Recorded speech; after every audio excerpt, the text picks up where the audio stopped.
মহাজন ঈদ তো আয়া পড়ছে, বেতনটা দিলে ভালো হইতো।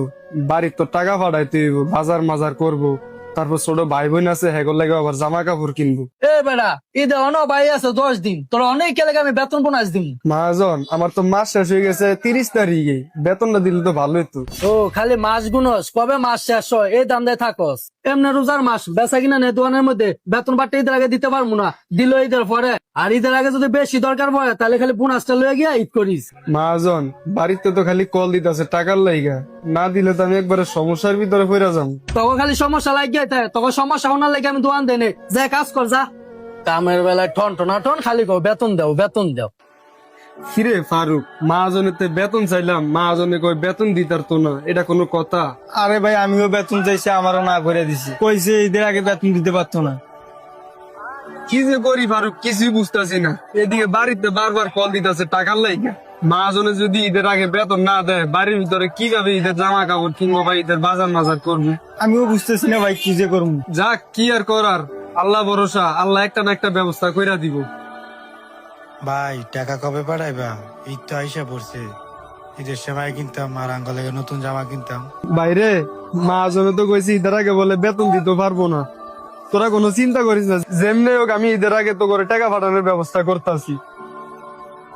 আরে তোমরা সন্ধ্যা পরে আয়ো, আমি টাকা পয়সা দিই মনে, যা কিনতে মন চাই কিনো। হ্যাঁ আয়ো সন্ধ্যার পরে। কিরে শরীফ, হ্যাঁ বন্ধু। ঈদের কেনাকাটা শেষ? না রে বন্ধু, এখন কেনাকাটা শেষ হয় নাই। ও তো ভাবি করে মাত্র ফোনে কইলাম বাচ্চা কাচ্চা লয়ে আইতো, টাকা পয়সা দিব না, যা মন চাই কিনবো।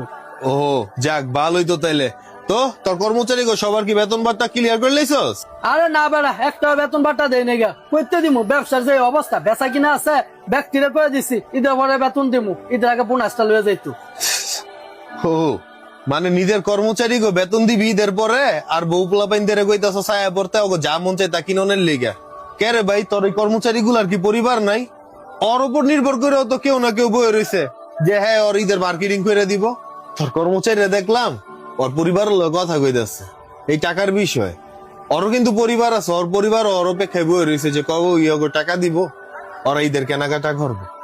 শুধু নিজের চিন্তাই করলি, টাকা দিয়া নিজের পরিবারের যা মন চাই তা কিনা দিতেছিস। কর্মচারী কথা একবারও ভাবলি না। আজকে তোর এই ব্যবসা প্রতিষ্ঠান বা তুই যে পজিশন আইসস, এর পিছনে সবচেয়ে বড় অবদান তোর এই কর্মচারী অগ দেখা রাখিস। তাইলে ব্যবসা যেমন উপরে উঠছে, এই ব্যবসা নিচে নামতে সময় লাগবে না। কর্মচারীরা খুশি থাকলে তোর ব্যবসা প্রতিষ্ঠানে আয় উন্নতি হইব, নিজেও সুখে থাকতে পারবি। আরে বন্ধু তুই ঠিকই কইছ, কর্মচারী গেলে গায়ে ব্যবসা প্রতিষ্ঠান ঠিক থাকে। আচ্ছা আমি এখনই ওগো ডাক দিয়া বেতন আর বোনাস দিয়ে দিতেছি।